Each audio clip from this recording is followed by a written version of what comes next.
JEE main के apart और कौन कौन से एग्जामिनेशन के लिए आपको अप्लाई करना चाहिए, जिससे आखिरी में आपके पास ऑप्शंस हो, चाहे ऑप्शन ए हो, बी हो, सी हो। अब जैसे मानते हैं डीई, हमने ये 5 एग्जाम के लिए अप्लाई किया, मेरा किसी 2 एग्जाम में क्वालिफाई हुआ, तो आखिरी में बेटा कम से कम 2 ऑप्शन तो रहेगा, यहां से ले सकूं। बट अगर आप केवल एक एग्जाम के लिए अप्लाई किया, पढ़ने में मानता हूं अच्छे, बट मान लो उस दिन मेरा अच्छा नहीं रहा, वो एग्जाम अच्छा नहीं हुआ, फिर आखिरी में ऑप्शन ही नहीं बचेगा। तो इसके लिए जेई मेन के पार्ट और भी फॉर्म्स को अप्लाई करते हुए चलना है, जिससे आपको दिक्कत ना हो। बेटा पढ़ाई एक बार कर रहे हो, जैसे 12th में पढ़ाई कर रहे हो, फिर एंट्रेंस एग्जाम अगर आप ड्रॉप लियो, जे की तैयारी कर रहे हो, या फिर आप 12th में रहते रहते, तो आपके पास ऑप्शंस होने चाहिए। ऑप्शंस रहेंगे तो आखिरी में दिमाग काम करता है कि मैं कहां एडमिशन लूं, इन सब चीजों के लिए कहां क्या अप्लाई करना है, कौन सा बेस्ट कॉलेज मिलेगा स्टेट काउंसलिंग में, जेई काउंसलिंग में, सब कुछ आपके भैया प्रॉपर गाइड करेंगे। तो अगर अब तक चैनल को बेटा सब्सक्राइब नहीं किया है, सब्सक्राइब कर लीजिएगा, क्योंकि जब जो फॉर्म आता जा रहा है उसके रिगार्डिंग प्रॉपर गाइडेंस आपको इस चैनल पे मिलती रहेगी,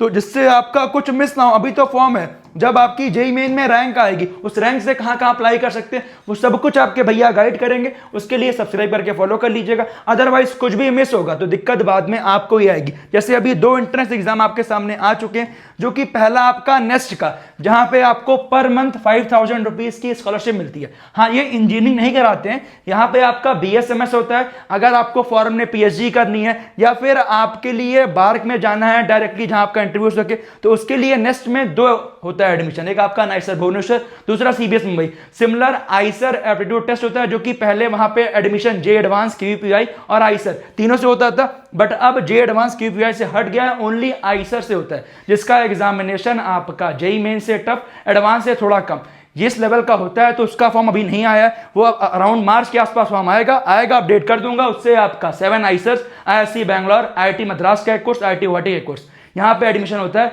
तो वो मैं आपको गाइड कर दूंगा जैसे ही आएगा IISER aptitude test. But next का फॉर्म के लिए आपका 5 जनवरी को ओपन हो जाएगा, 6 अप्रैल को बंद होगा, तो जेई मेन का एग्जाम देने के बाद भी फिल कर सकते हैं, कोई दिक्कत नहीं है। एग्जामिनेशन इसका 6 जून का होगा। एलिजिबिलिटी की बात करूं तो यहां पे जो बच्चे अभी करंट क्लास 12th में हैं, ड्रॉपर हैं, डबल ड्रॉपर, मतलब 24, 25, 26, ये 3 साल वाले बच्चे एलिजिबल हैं। जो बच्चे पीसीएम वाले हैं, पीसीबी वाले हैं, पीसीएमबी वाले, तीनों बच्चे एलिजिबल है। कोई 3 सेक्शन करना है, ठीक है। 60% क्लास 12th में होना चाहिए, जनरल डब्ल्यूसीबीसी, एससी एसटी पीडब्ल्यूडी के लिए आपका 55% पे भी एलिजिबल है। फॉर्म फीस की बात करें, 700 रुपए फीमेल वाले बच्चों के लिए, 700 रुपए एससी एसटी पीडब्ल्यूडी के लिए, 700 रुपए डब्ल्यूएस के लिए भी है। जनरल ओबीसी के लिए 1400 रुपए फॉर्म फीस होने वाली है। अगला इंपॉर्टेंट फॉर्म बिट्स पिलानी, जो कि पैरेलल टू आईआईटी कॉलेज है, बिट्स पिलानी गोवा हैदराबाद, जहां पे आपका बच्चों का डीन कॉलेज है, जिसके 2 सेशन में एग्जामिनेशन होंगे।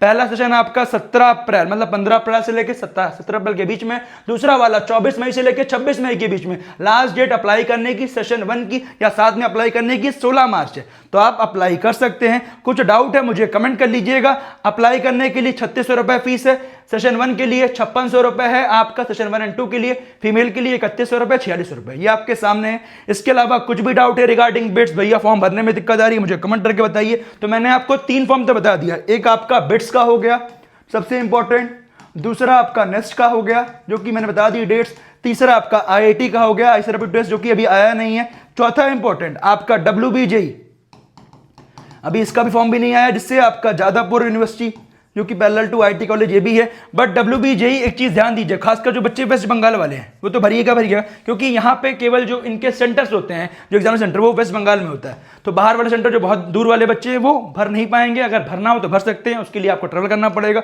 5वां आपका महाराष्ट्र सीईटी हो गया, जो बच्चे महाराष्ट्र वाले हैं खासकर अप्लाई जरूर कीजिएगा। यहाँ पे आपके मुंबई में हो गया, पुणे में हो गया, सीयूआईबी पुणे हो गया, ये सब कॉलेज काफी अच्छे हैं, तो ये एग्जाम्स के लिए बिल्कुल मिस आउट मत कीजिएगा, रीजनल लेवल एग्जाम। 6वां एग्जाम आपका इंपॉर्टेंट यूजी ट्रिपल ई का, जहाँ पे कुछ सीट्स में एडमिशन जेईई मेंस होता है, यहाँ पे आपका ट्रिपल आईआईटी हैदराबाद में एडमिशन होता है, ठीक है, तो यहाँ भी अप्लाई कर सकते हैं। उसके अलावा 7वां आपका कॉमेड के का, ये भी इंपॉर्टेंट है, कॉमेड के भरिएगा, ठीक है। बट इंपॉर्टेंट क्या, जैसे अभी कुछ एग्जाम्स के फॉर्म नहीं आए, तो अभी जेईई मेन जनवरी अटेम्प्ट फोकस कर लो।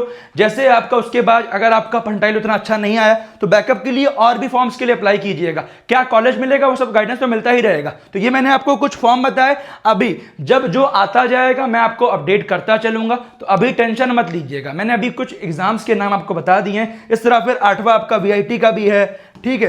एंड ऐसे ही आपका नोवा एलपी यूनेस्ट का भी है, ठीक है। एलपी यूनेस्ट बनने का फायदा क्या रहेगा, इससे अगर आपका एडमिशन आईआईटी एनआईटी में होगा तो 1 लाख रुपीस का चेक मिल जाएगा आपको। अगर नहीं हुआ, अगर आप एलपी में एडमिशन लोगे तो 60-70% तक की स्कॉलरशिप भी मिल जाएगी। और स्कॉलरशिप पाने के लिए और साथ में आपका स्टडी ग्रांट पाने के लिए एक कूपन कोड जब आप फीस अप्लाई करोगे, मतलब फीस पे करोगे, वहां डालना है आपको LPUVXL192। इसको डालने से आपको फॉर्म में मैक्सिमम डिस्काउंट प्लस आपको मैक्सिमम स्कॉलरशिप मिल जाएगी। तो इसके लिए भी अप्लाई कर दीजिएगा। सभी के सभी लिंक्स मैं आपका डिस्क्रिप्शन में डाल दूंगा, जिससे आप डायरेक्टली अप्लाई कर सकते हो। जिन जिनके फॉर्म आ गए, जिनके नहीं आए हैं, वो जब आता जाएगा आपको इस चैनल पे अपडेट मिलता चलेगा। उसके लिए चैनल को सब्सक्राइब कर लीजिएगा। मिलता हूं आपसे अगले वीडियो में। और परेशान बिल्कुल मत होइए, मन लगा के पढ़ाई कीजिए। कुछ डाउट है मुझे कमेंट करके बताइएगा।